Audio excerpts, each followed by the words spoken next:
Welcome back to the reading of the poem of the Man God, written by Maria Valtorta, Volume 2. Chapter 250, Part 1. At Tyre, Jesus speaks of perseverance. 12th August, 1945. It is early morning when Jesus arrives in front of a sea town. 4 boats are following his. The town juts out strangely towards the sea, as if it were built on an isthmus, or rather, as if a slender isthmus linked the part protruding on the sea to the part stretching along the shore.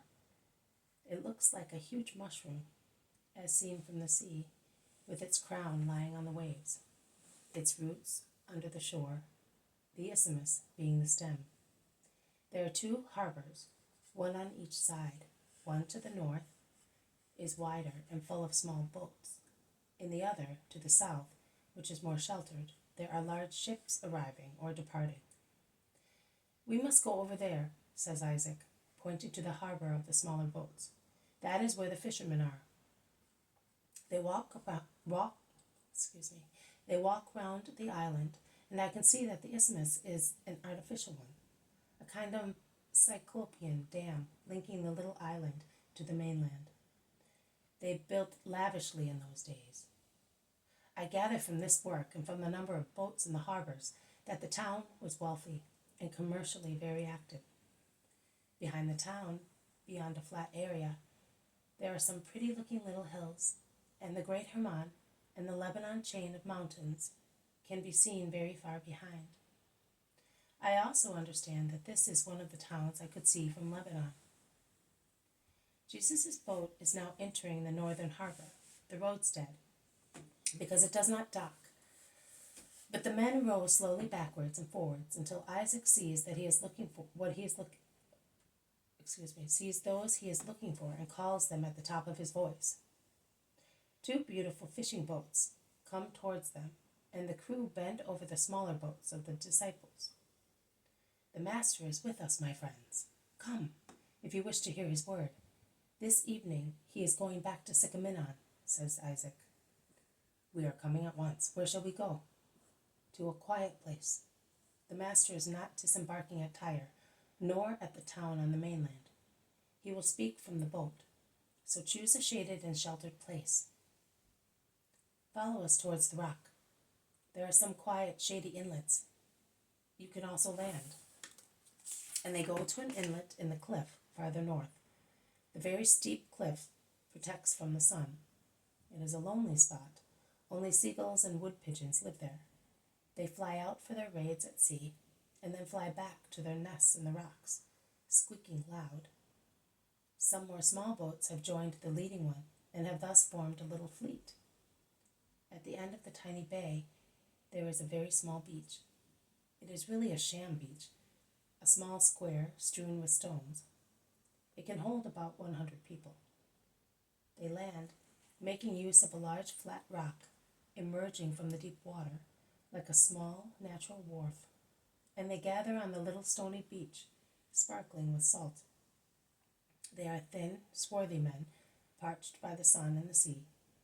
Their short undergarments leave their thin, agile limbs uncovered.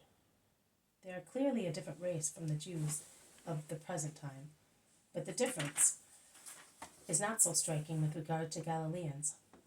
I would say that those Syrophoenicians are more like the old Philistines than their neighboring peoples, at least those I can see. Jesus draws close to the beach and begins to speak. We read in the book of Kings that the Lord ordered Elijah to go to Zarephath of Sidonians during the drought and famine which afflicted the earth for over 3 years. The Lord did not lack means to appease the prophet's hunger in any place. Neither did he send him to Zarephath because the town was rich in food. On the contrary, they were already dying of starvation there. Why then did God send Elijah to the Tishbite? There was in Zarephath a woman with a righteous heart. She was a widow, a holy living woman, the mother of a boy. She was poor and lonely, yet she never rebelled against the dreadful punishment. Neither was she selfish in her hunger or disobedient. God wanted to benefit her by granting her 3 miracles. 1 for the water she took to the thirsty man, 1 for the little loaf of bread she baked under ashes when she had only a handful of flour left, 1 for the hospitality she offered the prophet. He gave her bread and oil, the life of her son, and the knowledge of the Word of God.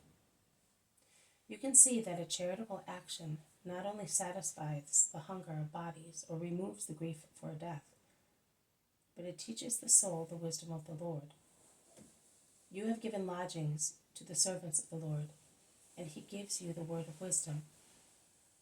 A good deed has brought the word of the Lord to this land, where that word does not come. I can compare you to the only woman in Zarephath who welcomed the prophet, because if I had gone to town, the rich and mighty people would not have welcomed me. The busy merchants and sailors would have neglected me, and my coming here would have been valueless. I will now leave, and you will say, but what are we? A handful of men? What do we possess? A drop of wisdom. And yet, I say to you, I entrust you with the task of announcing the hour of the Redeemer. I leave you repeating the words of Elijah the prophet. The jar of flour will not run out. The oil will not diminish until one comes who will give it more copiously. You have already done that, because there are Phoenicians here among you who have come from beyond Mount Carmel, which means that you have spoken as you were spoken to. You can thus see that the handful of flour and the drop of oil have not run out, but have instead increased in quantity. Continue to make it grow. And if you think that it is strange that God has chosen you for this work, as you do not feel capable of carrying it out, repeat the word of great trust.